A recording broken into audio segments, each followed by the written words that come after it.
1000 செவிகள் திறக்கும், 1000 கண்கள் விழிக்கும், ஒரே அணுக செய்ய 1000 கதைகள் திறக்கும். அக்டோபர் 18, 19, 20 தேதிகளில் பிற்பகல் 1:30 மணிக்கு சுழல் நமது கலைஞர் தொலைக்காட்சியில். இங்க என்ன பண்ணிட்டு இருக்கீங்க? சும்மா அப்படியே. சரி வாங்க, அப்பா உங்களை கூப்பிடுறாரு. எதுக்கு? வாங்க, சந்தோஷமான விஷயம் தான், வாங்க வாங்க.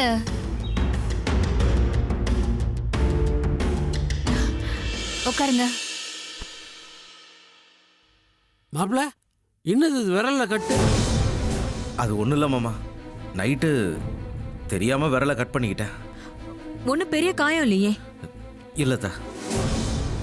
சரிங்க மாப்பிள்ள. மாப்பிள, நீங்க நம்ம பசங்களோட கிளம்பி போய் நம்ம ஆபீஸ் வேலையை இன்னையிலிருந்து பார்க்க ஆரம்பிச்சிருங்க.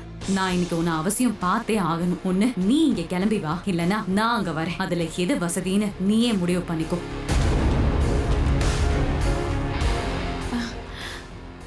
என்னங்க அப்படி பாக்குறீங்க? இனிமே நீங்களும் நம்ம ஃபேமிலி பிசினஸ் தான் பாத்துக்க போறீங்க.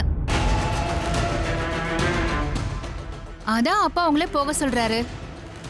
மாப்பிள, இன்னைக்கு நாள் நல்லா இருக்கு. இன்னைக்கே நீங்க ஆரம்பிக்கிறது நல்லது. நீங்க ரெடி ஆனதும் தனியா உங்களுக்குன்னு ஒரு ஃபைனான்ஸ் கம்பெனியை வச்சு கொடுத்துட்றேன். என்ன மாப்பிள, சந்தோஷம் தானே? அதெல்லாம் அவருக்கு சந்தோஷம் தான்ப்பா.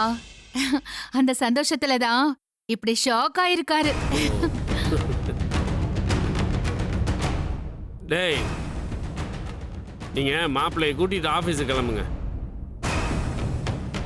தப்பா எடுத்துக்காதீங்க மாமா, இன்னைக்கு என்னால் வர முடியாது. அதானே நம்ம இழுத்த இழுப்புக்கெல்லாம் வர ஆளா இவரு? அப்பா, இதுக்கு தான் இது சரிப்பட்டு வராதுன்னு முதல்ல சொன்னேன். நீ சும்மா இருண்ண. ஏங்க, ஏன் இன்னைக்கு போக முடியாது? எனக்கு வேற வேலை இருக்கு. என்ன வேலை? அது ஊருக்கு போகணும். ரேணுகாவுக்கு இன்னைக்கு ஹாஸ்பிட்டல் அப்பாயின்மெண்ட் இருக்கு, அவளை கூட்டிட்டு போகணும்.